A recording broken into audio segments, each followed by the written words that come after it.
Graça e paz, queridos. Que bênção tem sido essa caminhada, essa jornada de oração.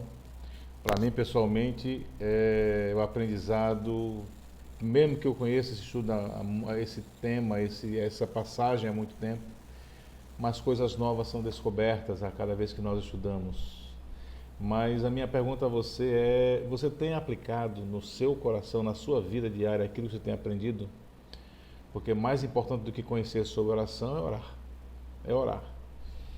E não perca essa oportunidade. Jesus, nessa jornada, aonde a gente percebe, ele tem ensinado que oração é onde tudo começa. Ele tem nos ensinado a orar como ele orava, né? Chamando Deus de Pai Nosso, pedindo a Ele pelo seu nome, pelo seu reino, pela sua vontade. Nós vimos que a gente pode confiar no amor de Deus por nós, no cuidado de Deus por nós e colocar em suas mãos as nossas necessidades mais básicas. Nós temos visto que podemos chegar a Ele e pedir perdão pelos nossos pecados, porque Ele tem sido fiel e Ele se dispõe a nos perdoar, mas também nos desafia a perdoar como Ele perdoa. Hoje, ele avança mais um passo, relacionando-se à nossa vida espiritual, ou seja, pedindo proteção contra a tentação que o mal promove para nos distanciar dele. Mas para isso, nós precisamos conhecê-la. Então, a tentação que o mal promove para nos distanciar do Pai Nosso tem suas fontes em nós. Uma delas é a nossa natureza corrompida por causa do pecado e desde a queda. Você percebe que a cada dia a nossa natureza ela se inclina para o mal. Ela escolhe sempre o mal e escolhe o mal. Quando a gente faz sempre essas escolhas, nós sempre caímos, né? Outra fonte é o nosso coração, que também é corrompido por causa da natureza. O nosso coração é a fonte dos nossos pensamentos, das nossas emoções, dos nossos anseios, dos nossos desejos. Dele saem todo tipo de malignidade, desde a nossa infância. Deus, em Gênesis, depois do dilúvio, ele disse que não iria mais destruir a terra. E ele disse: o coração do homem, desde a sua meninice, se inclina para o mal. Jeremias falou dizendo que o coração do homem é corrompido, é corrupto, né? Ele se inclina para o mal. O próprio Jesus, em Marcos 7:21, ele diz: pois é dentro do coração dos homens que procedem os maus pensamentos, as imoralidades sexuais, os furtos, os homicídios, os adultérios. Por isso que nós devemos orar como o Pai Nosso ensina a orar em Mateus 6, verso 13: e não nos deixes cair em tentação, mas livra-nos do mal.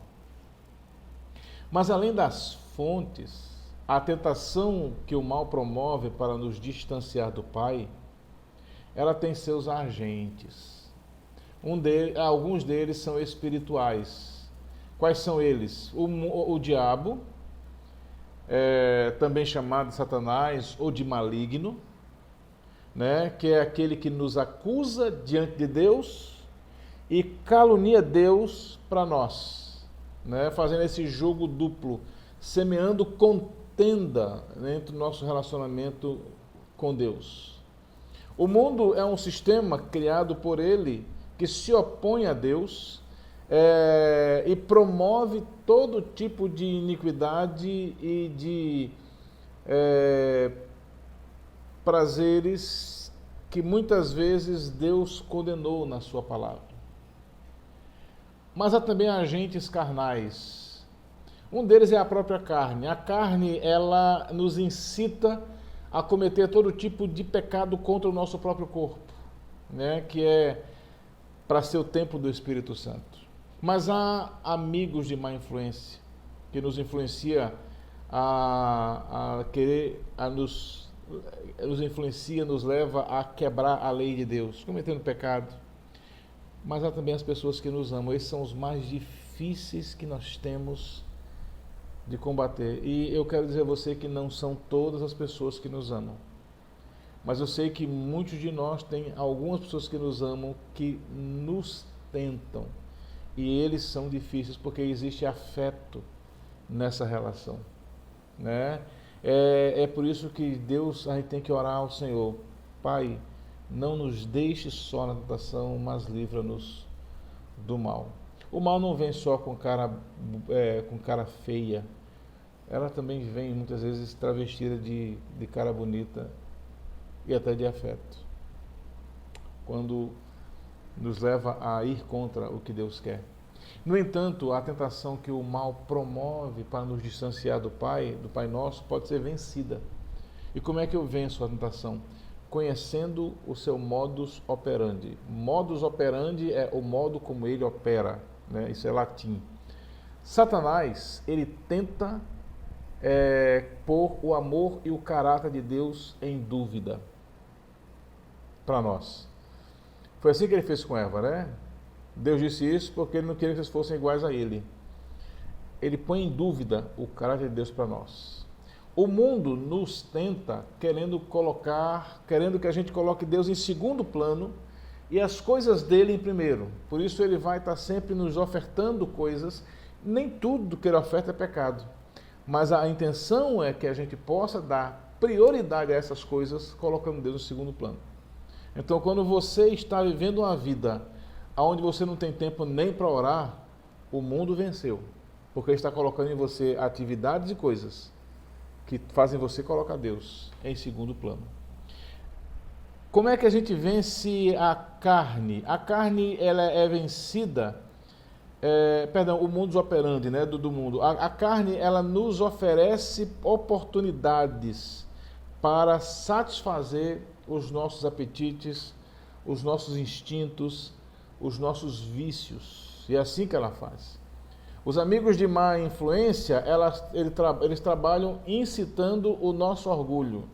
Se você é homem, se você é melhor, a mulher, você faz isso, né? Já ouviu isso?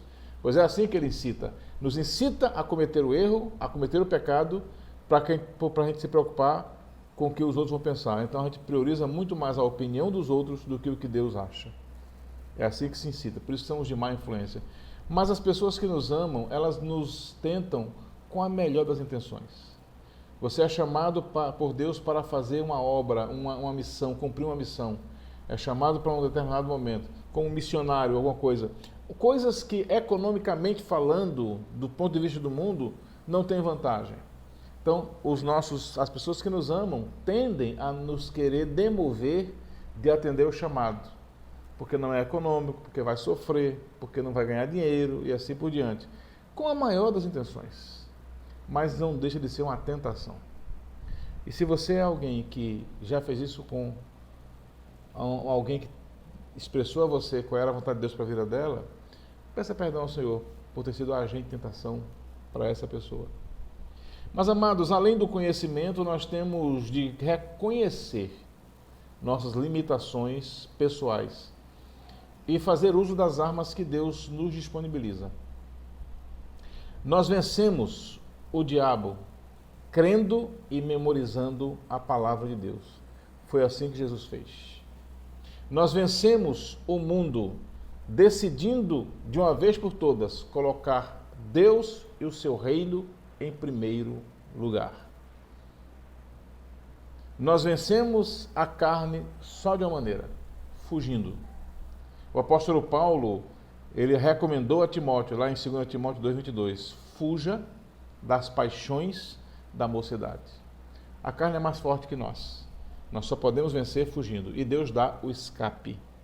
Ele dá o escape. Vencemos os amigos de má influência e as pessoas que amamos, decidindo fazer de Jesus o nosso amor maior e a sua vontade a maior realização de nossas vidas, né? Por isso que a gente deve orar: Senhor, não nos deixe só na tentação, nem à mercê do maligno. Livra-nos de cair. Somos fracos, precisamos da sua ajuda. Pai querido, que seja essa a nossa oração todos os dias, para que a gente possa vencer a tentação, conhecendo quem é que nos tenta, aonde nos tenta e por que nos tenta. E que nós possamos usar as armas espirituais que tu tens nos disponibilizando, vestindo a armadura espiritual, para que o teu nome seja glorificado por meio de nossas vitórias. Em nome de Jesus. Amém. Amém. Que Deus possa abençoar.